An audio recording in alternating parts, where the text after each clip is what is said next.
Okay, this is unaccompanied adult Mario 619, Mario 1, from Legal Reform.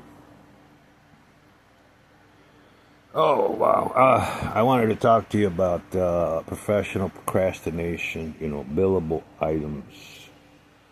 And, that's illegal. That's illegal for lawyers, doctors, judges. Procrastinate. Diligence is required. Expediting litigation.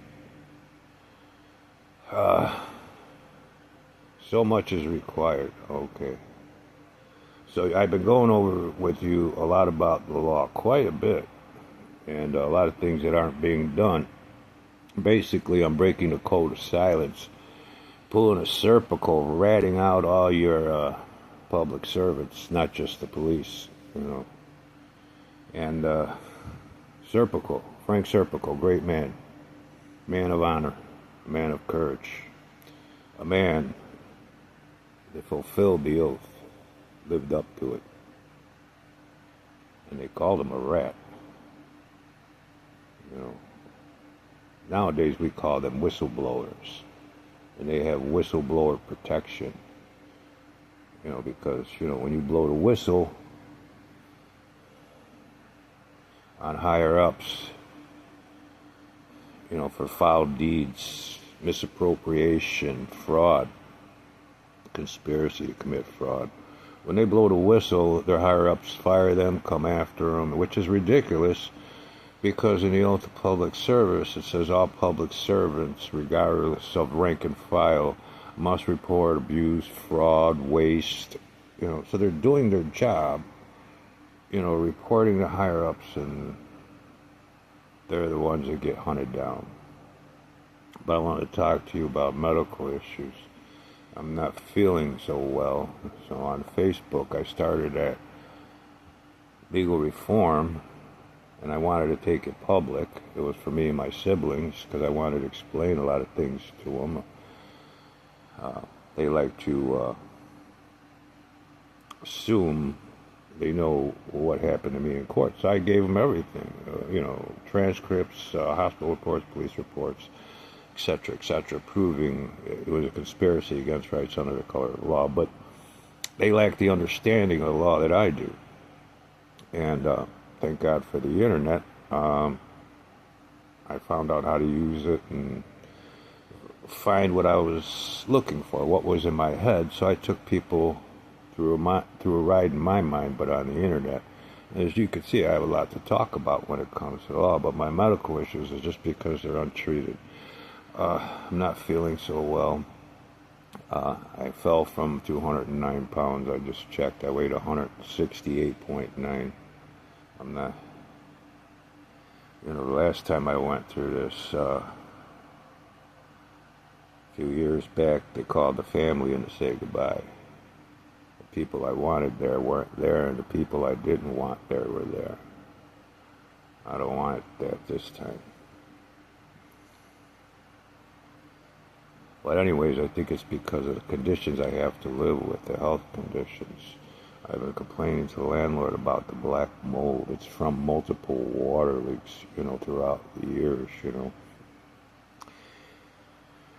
They said, do this, do that. I've been doing everything, and it's the water backs up through the drains, and black mold was coming out there, and they did several different things except for what one of the people came in and said, it's the plumbing. It's old.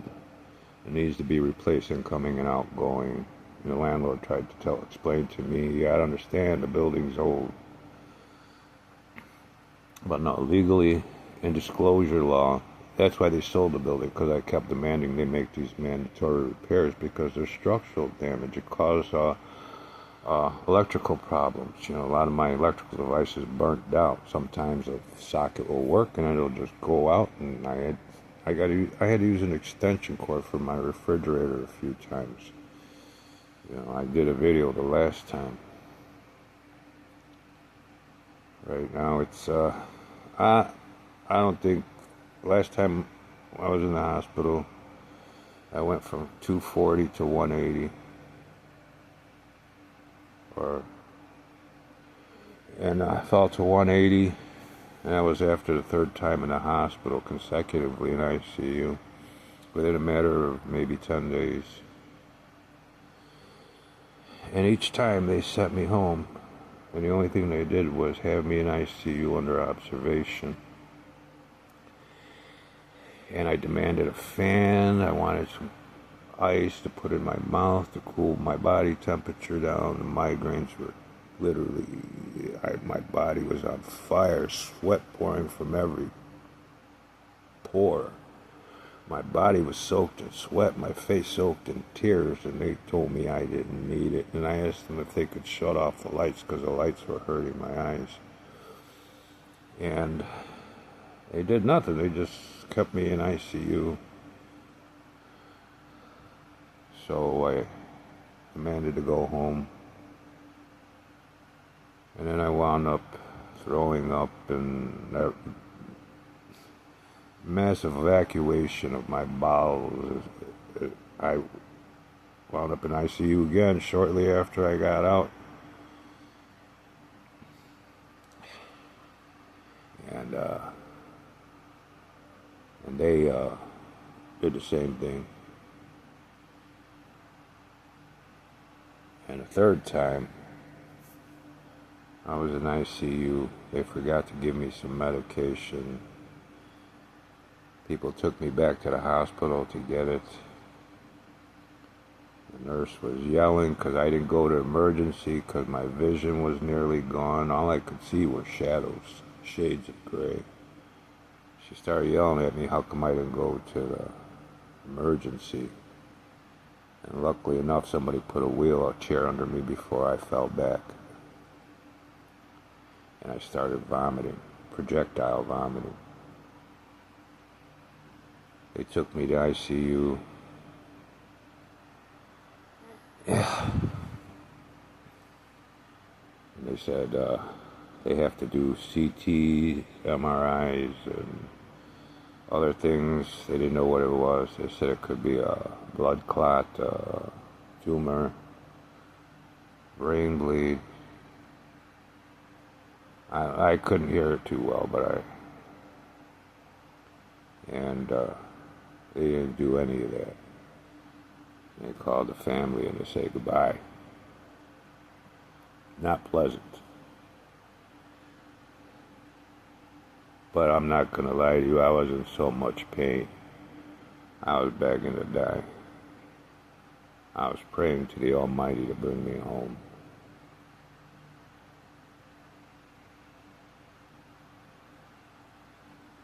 And so after the second time I got home, I weighed about 181.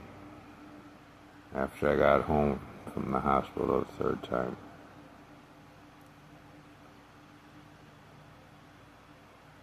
People that were coming to check on me, I chased them away because I didn't want them to see me get worse. And I fell down to 161.4 or 0.9.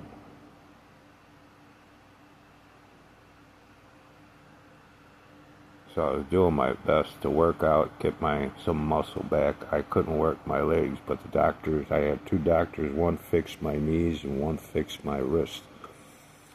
Luckily for me, I knew what I knew, so I took my red, white, and blue card.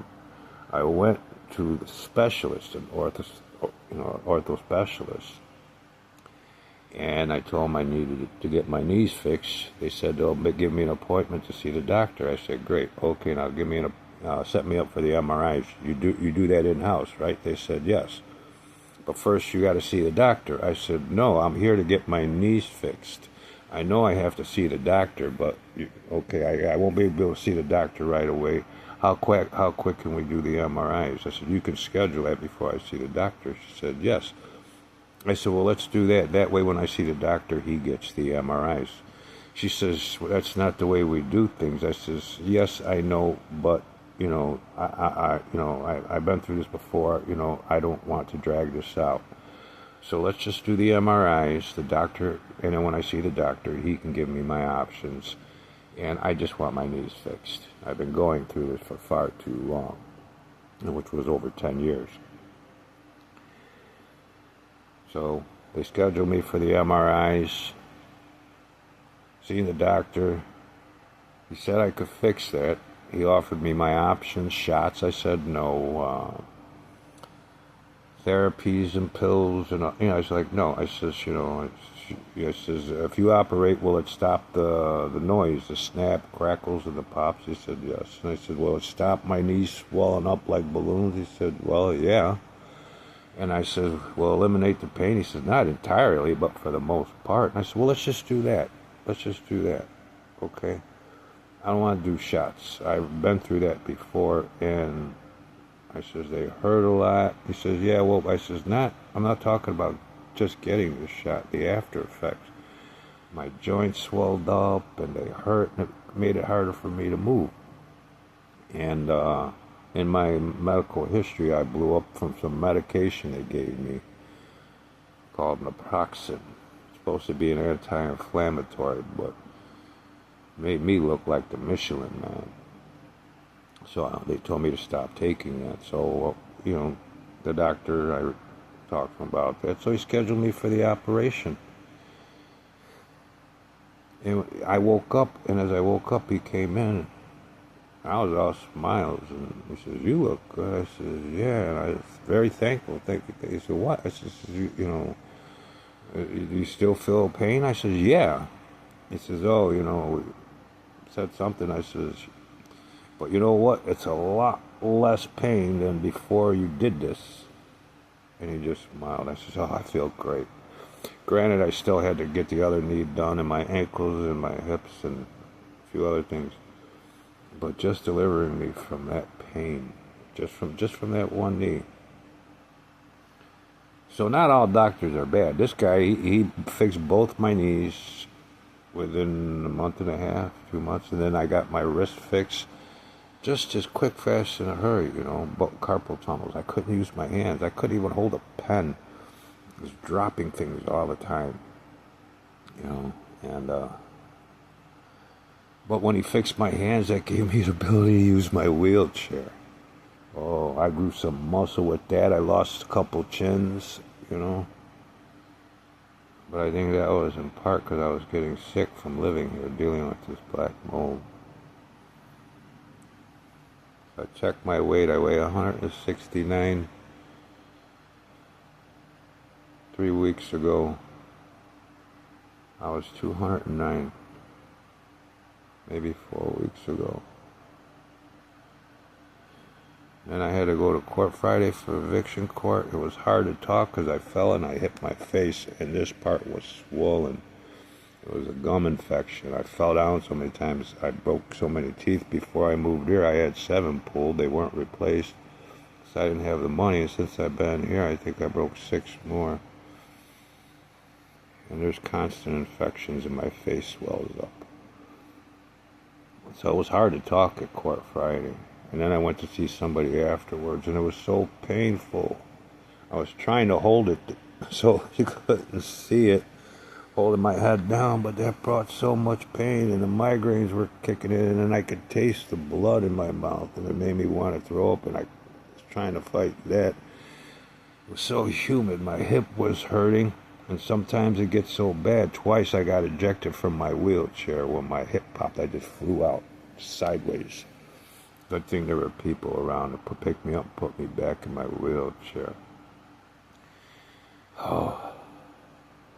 And then getting in and out of the car to get in and out of my wheelchair, that was painful. My ankles were swelling up there, So I was in pain, just going to stop, just talk to someone before I got home after the court. And then by the time I got home and the caretaker left, finally the hot water went back on. About twice a month we lose the hot water because the basement floods and it knocks out the hot water heater. And the landlord keeps telling me I have to understand that.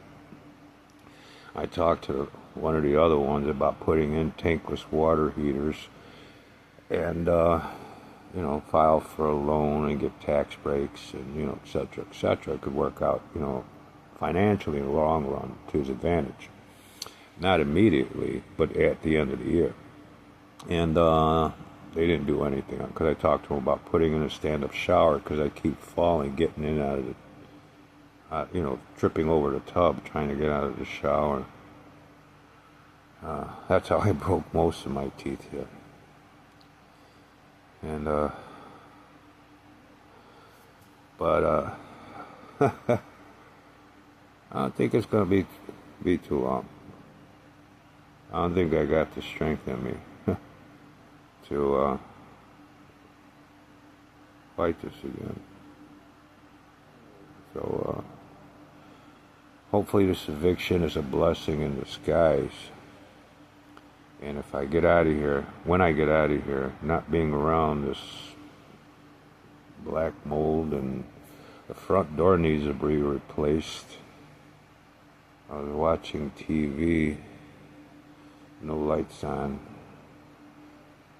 and I could see dust coming under the door.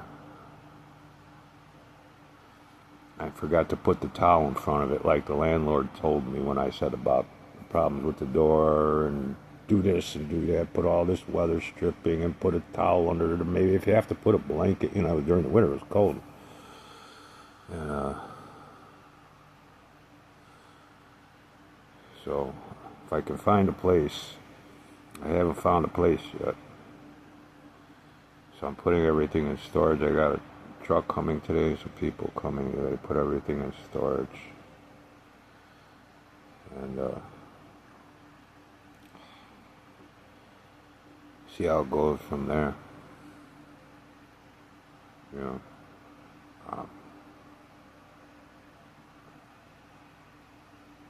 I got enough money for a hotel room, but I don't know how long that's going to last, maybe a couple weeks. From there I'm homeless. So I'll do my best, try to find a place to live. I've been hitting the internet, over 65, handicap is supposed to be an advantage for me, but it's not the way I feel. And people I went to the town hall to see the inspector. He wasn't there. And they don't take complaints, and went there again, talked to them, this time bearing gifts, paper for their copier, scanner, and ink cartridge, whatever, and so they said he wasn't there, and, he only works part-time because of budget cuts, and gave me his phone number, email address. I called him. I think I emailed him. Because I have pictures and videos of all the problems I've been having throughout the years, and nobody doing nothing about it. There's structural damage, there's electrical damage, and from all these water leaks. I was sitting on the toilet and it started raining on me. They finally replaced it after I had the landlord on video. People, seriously, anytime you speak to your landlord, video record them, because he denied everything. And it wasn't until he came here and I recorded him, and he started yelling at me, telling me, you think you deserve special treatment because you're handicapped.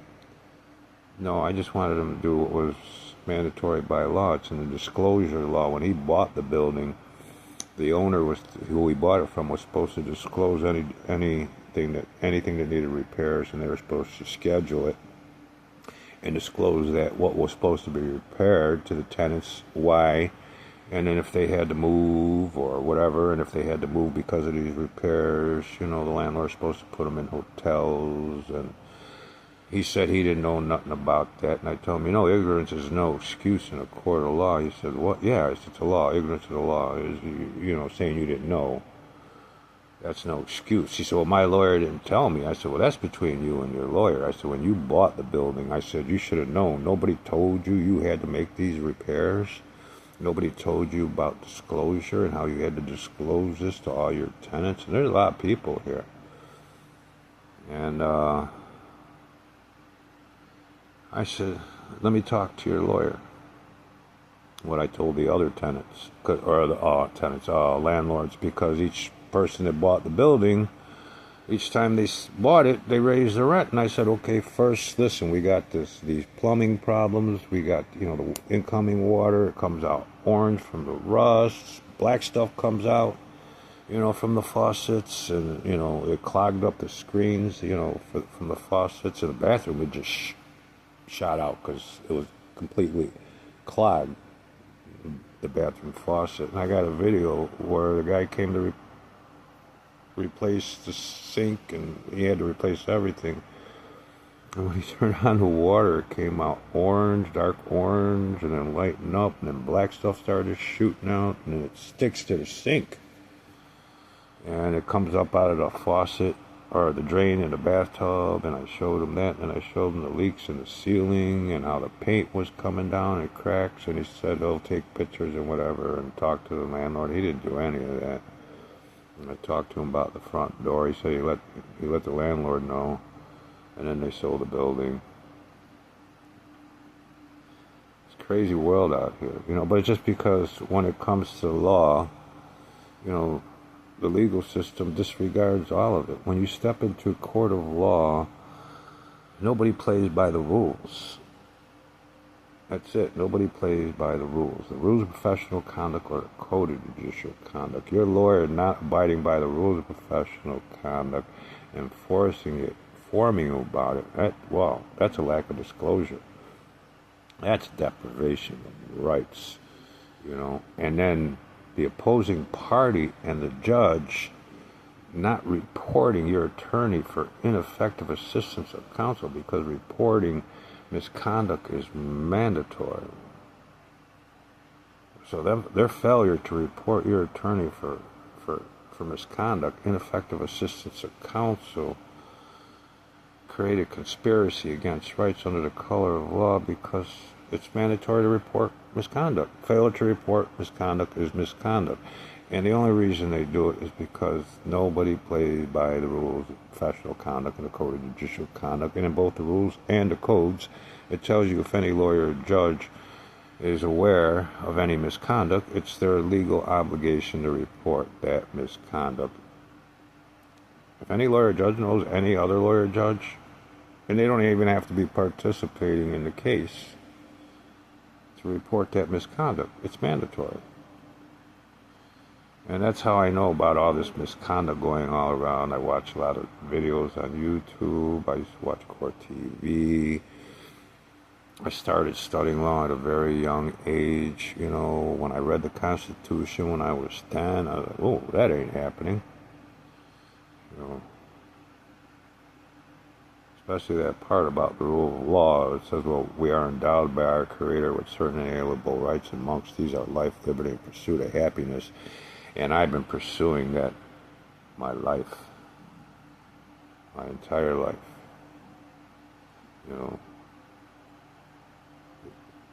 We are all created equal, and I've always been told I'm not.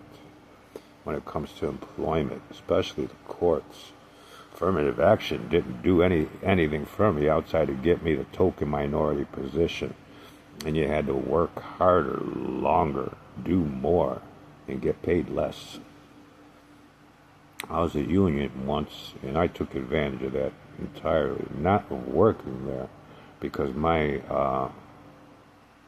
work exceeded what was being done there, and they wanted me to do more for the same amount of money, and tell me, look how big and strong you are, and how much better you can do everybody else. Let's see how much more you can do. And I asked if I was getting paid more. They said, no, the company has its ways, and you don't get a raise just because you do more. I said, well, they don't even pay me for the piecework I do. How about getting me the piecework I do?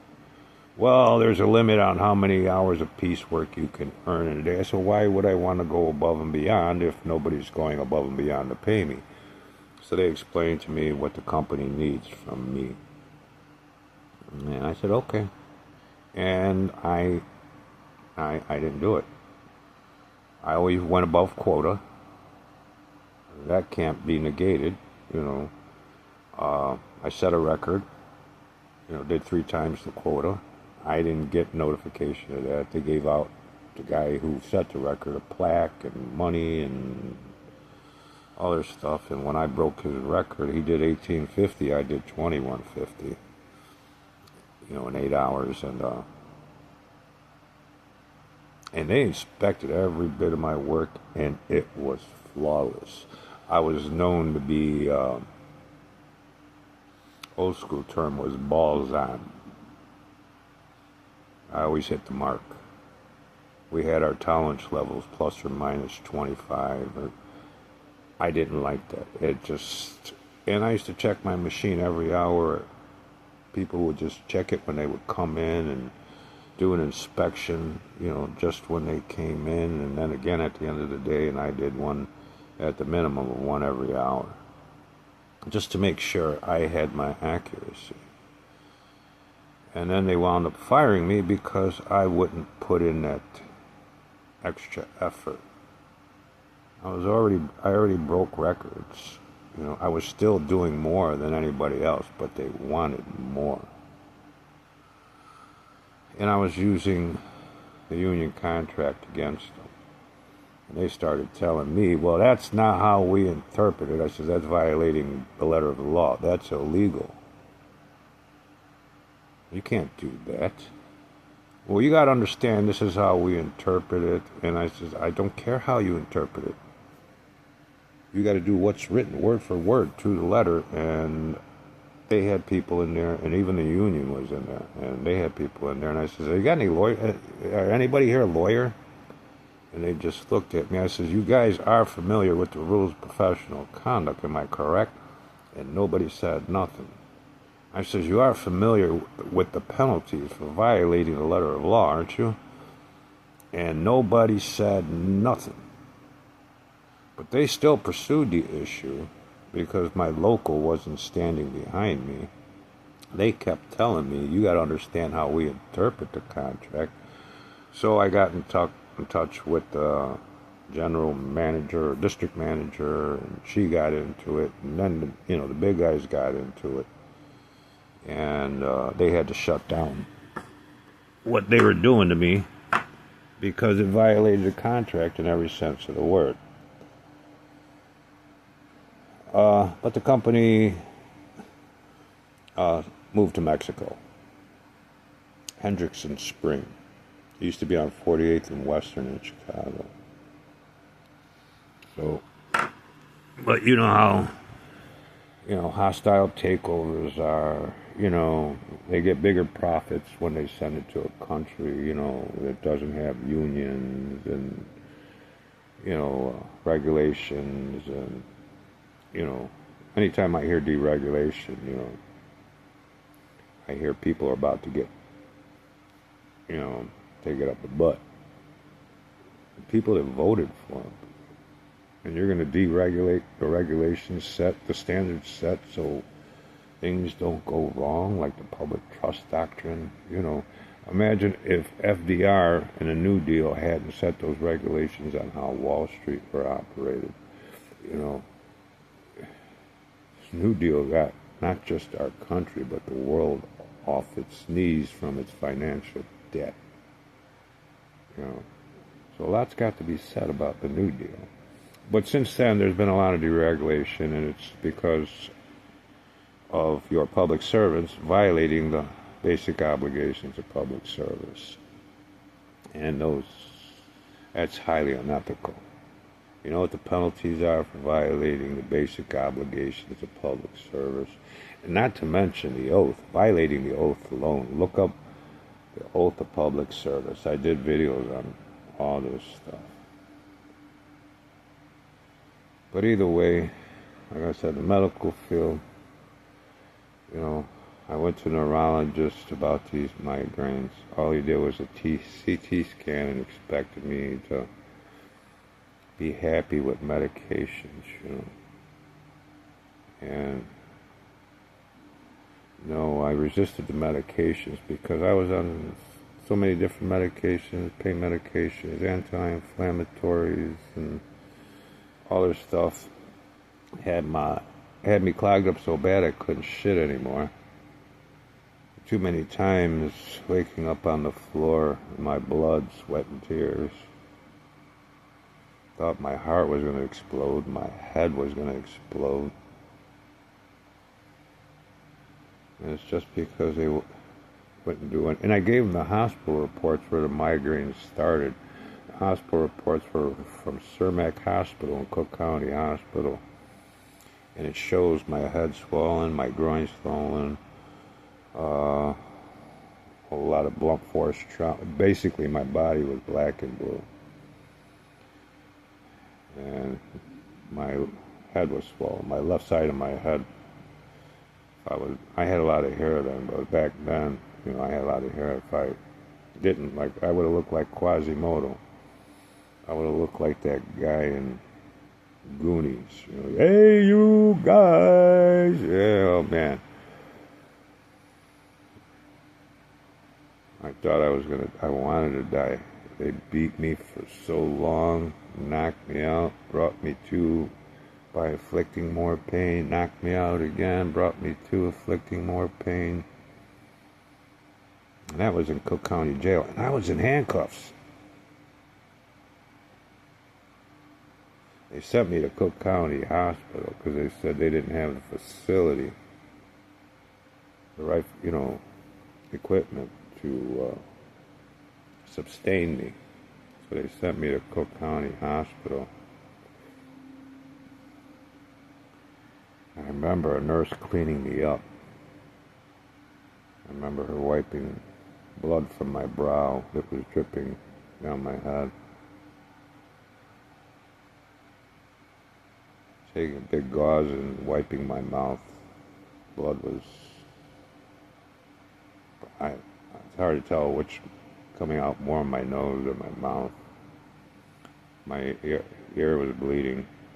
I got hit in the ear so hard I thought my head blew up. But a doctor came in to the emergency room because the nurse told him the guards did that to me. Guards said the guys I was locked up did it to me. And I said, no, guards did it to me. And she told the doctor, and the doctor came in and put a stop to everything. Said if they treat me, they got to report it. If they report it, heads will roll.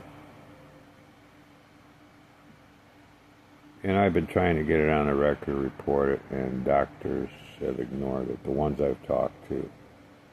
And my therapist, therapy for PTSD, they keep telling me, you got to forget about it, let it go. There's nothing you can do about it. Legally, I can, but in a court of law, nobody abides by the rules or the codes. So is it useless? No, sometimes it works, sometimes it doesn't. But the more people I get using it, the rules and the codes, professional conduct, code of judicial conduct, the easier it'll be to kick down the door for the rest of the people going through the same thing. So people, try your hardest, do your best, print out the rules, professional conduct, the code of judicial conduct. That's how everything's supposed to start in a court of law. All right?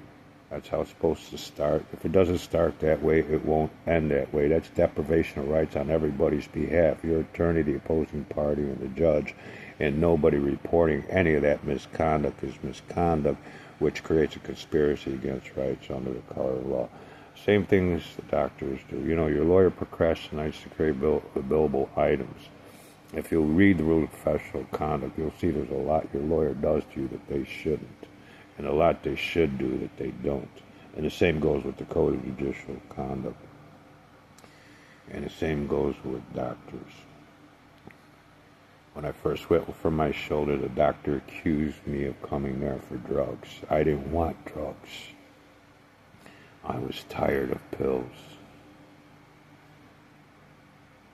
Then he said, and then eventually he started with the x-rays. X-rays are for bone damage, not joint damage. He's an ortho, joint specialist. So he said he had to see that I didn't have any broken bones. No broken bones. And he didn't even look at my knees or my ankles, and he never examined me. He said, you look good to me. And so it was basically under duress where I had to take the cortisone shots. And a nurse was nice enough to tell me that they do that to everybody. You know, if they just do the MRIs, see what's wrong, and fix it, all these people wouldn't be spending months, years coming back and forth. So she told me, it was actually told me from my dad, to make sure I demanded they do the MRIs. And when I did, they said, oh, it doesn't matter if we do them, we fix, you know, he's too old, he can't take the pain. He couldn't take the pain that they forced him to live with for years, because they were giving him injections and pills and telling him just stay at home and let the family take care of you, and that was left up to me, and I was handicapped. And then when it was a big fight with me and the first doctor, Dr. Ray Ashcroft. He was at McNeil. And when I was demanding the MRIs, Marty's yelling at me and saying something.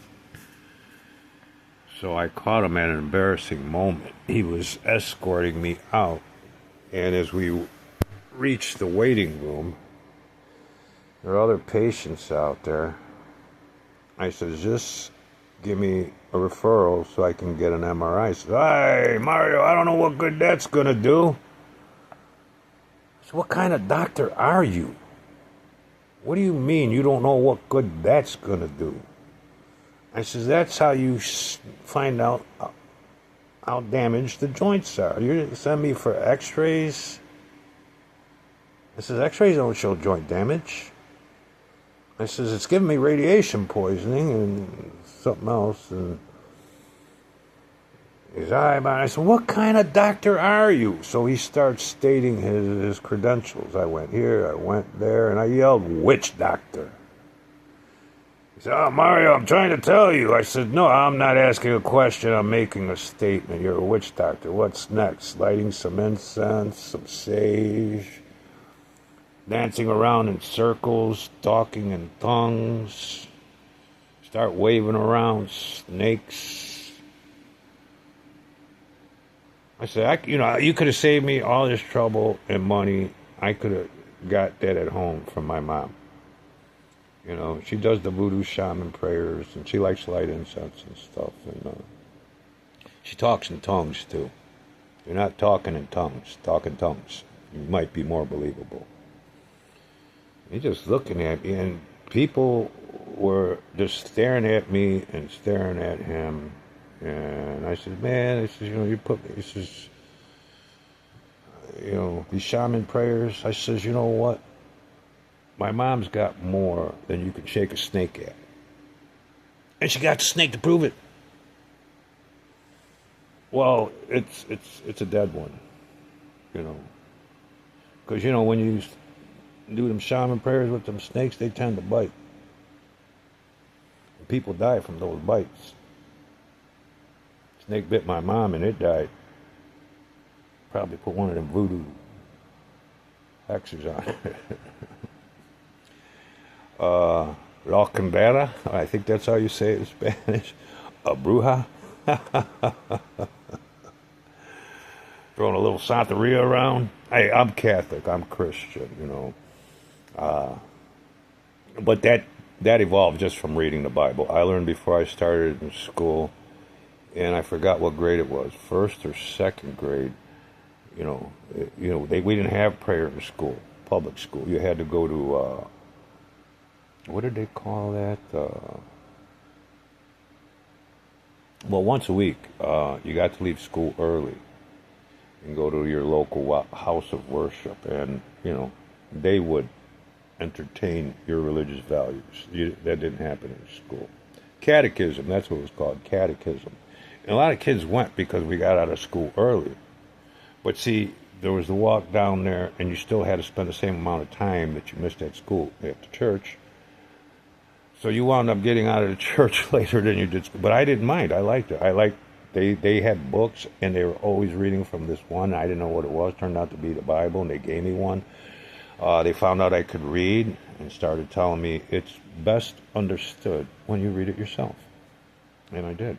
And it was a Catholic church. And I used to question the preacher, and the preacher told me about putting the Ten Commandments first. He says, a lot of that may scare you or whatever, may not seem right. Put the Ten Commandments first and let that decide for you. Okay, he says, God gave you a mind of your own. Use it. Not all Catholic priests are bad. Okay. But at that church, they encouraged me to read. And nobody ever tried to push, religion on me. I didn't even know what it was. I just liked books. I learned to read at an early age, and anywhere and everywhere there was literature, I was entertained, for hours on end. I got a collection of books myself.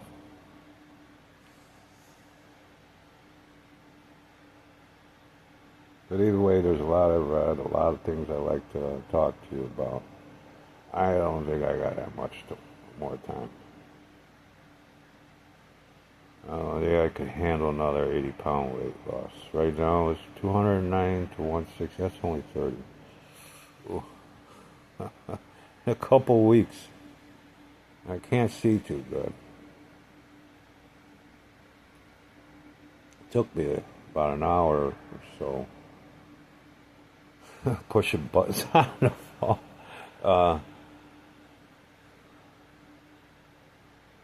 My vision's clearing up, and TV's only a little blurry.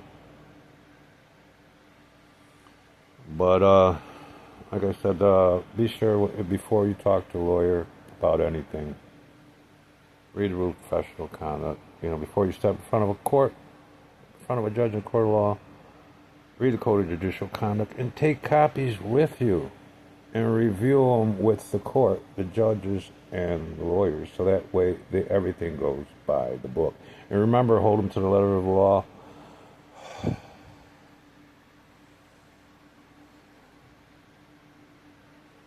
Ooh. My hip is tightening up. Remember to hold them to the letter of the law. The letter of the law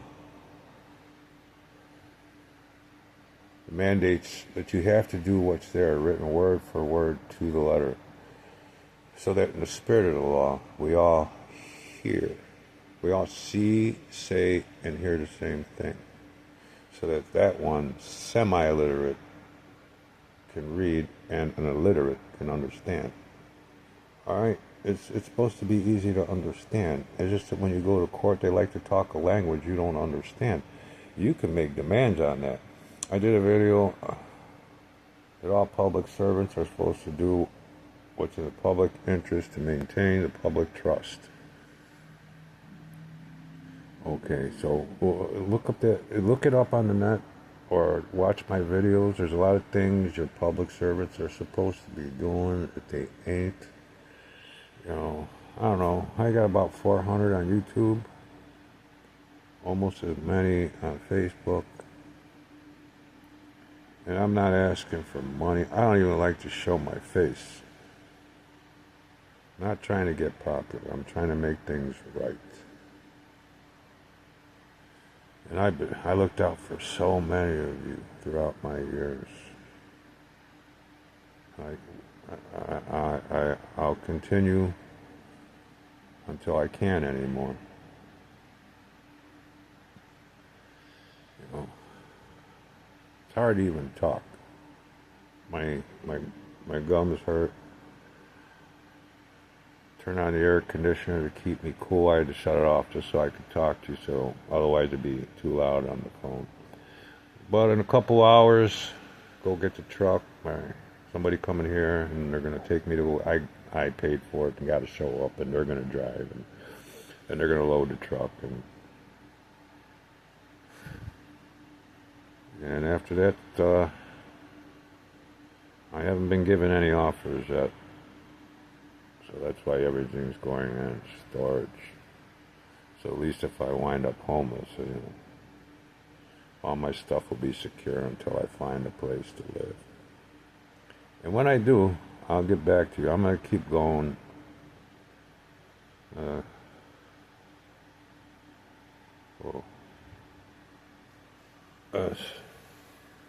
Starting to sweat a little bit here. It's not even hot. I just got to turn on the air conditioner. You know, when I sit there and suck in that cold air, it loosens all that stuff, and I cough up a lot of it, phlegm. It's not phlegm, it's not mucus, but when the headaches kick in, looks like I got a runny nose, but then it gets real thick and backs up into my throat. It's one of the reasons I quit taking all them pills. Nearly drowned in my puke a couple of times. It's hard to wake up, get up. I woke up at puke, all dried up and hard, and really a lot of bad times on those pills. But you know what? Since I've been off the pills, I've been talking to all of you. And partly because my mental health services kicked me to the curb because I would forget about. I mean, I'm living in pain. I have flashbacks a lot. And when I sleep, I dream of dying. I feel the pain. I taste the blood. I could hear the pounding in my head. I wake up screaming, crying, soaked in sweat. And most of the time I don't fall asleep until I'm exhausted.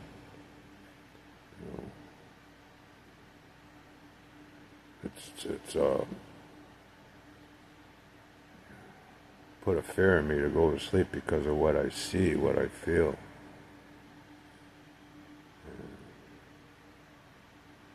So I sleep when I can, not when I want to.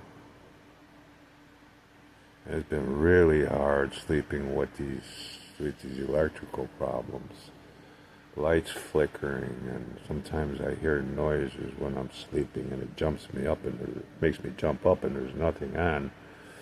And I turn on the light in the bathroom, it's flickering, and one time the power went out here in the building, and I went and hit the circuit breaker. Some things came back on, but not everything. And you could hear noises and see flashes coming from behind it.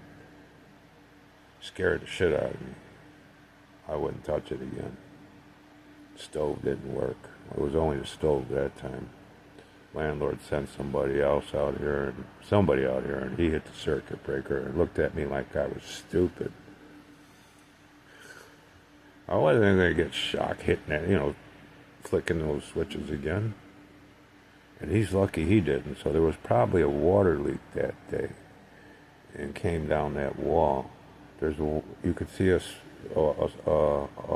water stain on that wall and the wall across from it. And then one in the kitchen, they painted the ceiling and part of the wall, real sloppy job to hide the water stains in there. In the bathroom, they had to replace the ceiling because it nearly fell in. And now it's leaking again. There's a big water bubble on the ceiling. Last time I poked a water bubble, it was part on the ceiling. Water came pouring down. And then on the wall, it poured down into the back of the light fixture, the medicine cabinet. So it's a health hazard living here, not just because of the black mold, but the structural damage. I'm hoping that's it. When I get out of here, I start feeling better, and I can put on some weight. I couldn't believe I weighed 169. I had to go to the bathroom so bad, and I did, and made a mess, and Stepped on the scale, 169. Not even a month ago, I was 209. 209, I was complaining to a healthcare worker that I fell from 220 and I can't hit 210 and I'm force feeding myself because sometimes I can't eat. I'm so nauseated, but I get so weak, and I don't know if the headaches are just the migraines or because I haven't eaten. But hoping, praying, getting out of here is going to be what saves my life. The last time I was in the hospital, I was living here, and it didn't come together to me that what's been happening to me. It started with this excessive black mold. All right, I'm going to go now. My clock shows 51 minutes and 3 seconds. Okay, so I'm going to do a couple more videos. And I'm going to disappear for a while until I find a place to live.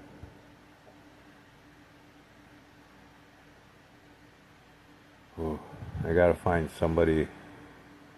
I'm trying to get, what's that called? End of life insurance. So that way I get cremated. And so nobody has to bury the burden, They get the money just to make sure I get cremated and scatter my ashes where I want them to. When I was a kid, I dreamed about traveling the world. I used to watch Nat Geo. There was this guy, Jacques Cousteau. Oh, what a life. I wanted to live that life. I have many inspirations in my life. Jacques Cousteau, I mentioned Frank Serpico, Kazimierz Pulaski, General von Steuben, people of actual value.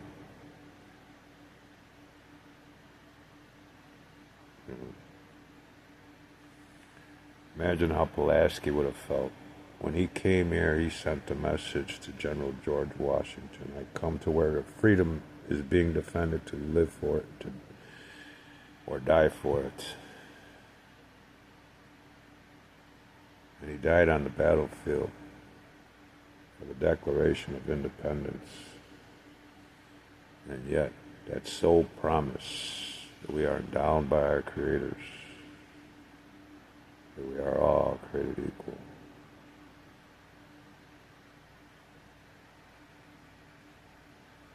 For a man must be rolled over his grave that nobody lived up to that, what he gave his life for. Von Steuben gave his life for. Polish immigrant, German immigrant, and even speak English.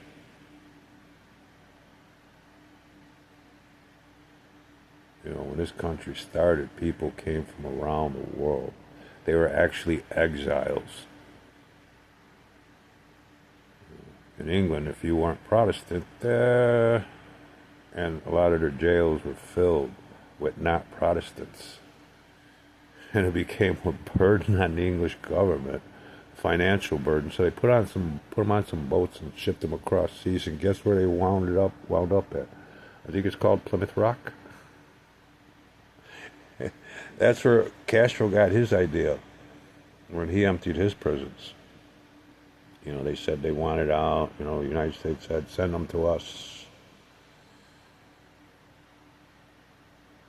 So, a lot of people in Cuba were in prison because, whatever. But he emptied out everything, mental health hospitals, prisons, and who knows what they were in there for or why. Just like here in the United States. They take away kids without even, the kids don't have due process. Parents don't have due process. The preponderance of evidence is void. Innocent until proven guilty, null. Same thing with old folks getting put into guardianship. They just snatch them up and put them somewhere and they can't be heard. What happened to the right to be heard? That's a constitutional right, especially in a court of law. And them not allowing him, in a court of law to fight his case, they're just locking him up, and you don't get no due process. You don't get effective assistance of counsel. You don't get counsel. You don't get nothing. It's the person who put you in guardianship, they get to decide everything. Probate court's a joke. That's because nobody's playing.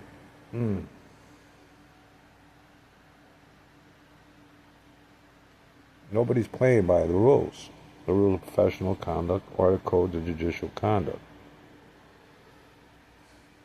Simple as that. All right? That's deprivation of rights. It's a lot of misconduct. Failure to report misconduct is misconduct. Reporting misconduct is mandatory in the rules of the codes, thus creating conspiracy against rights under the color of law, which is a federal offense. Look up a conspiracy against rights under the color of law complaint form. That'll take you to Civil Rights Division of the Department of Justice. They know it's happening, but they won't do it unless you file a complaint. Okay, don't forget to tell your friends, your neighbors, your kids,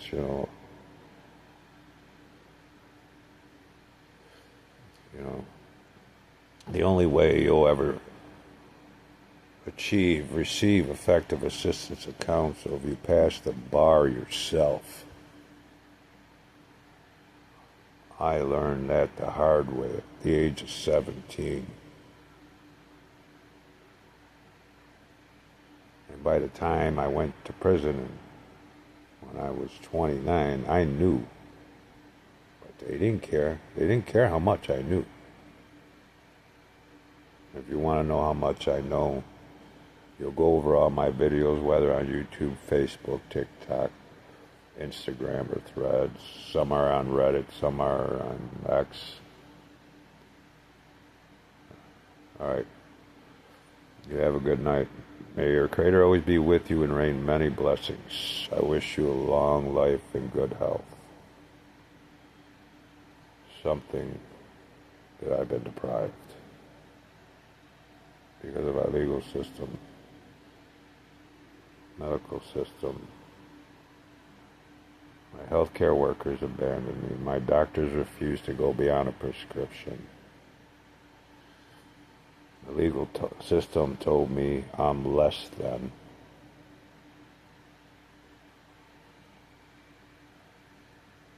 I was marked at birth. I was marked for life. I was marked till death simply because of my heritage. Born and bred in the USA, in the land of Lincoln. If I was to be judged by the content of my character, that would be the United States Constitution, making we the people pieces of my heart, the many, many pieces of my heart. Because when it comes to the Constitution, I don't just have it here. I got it here.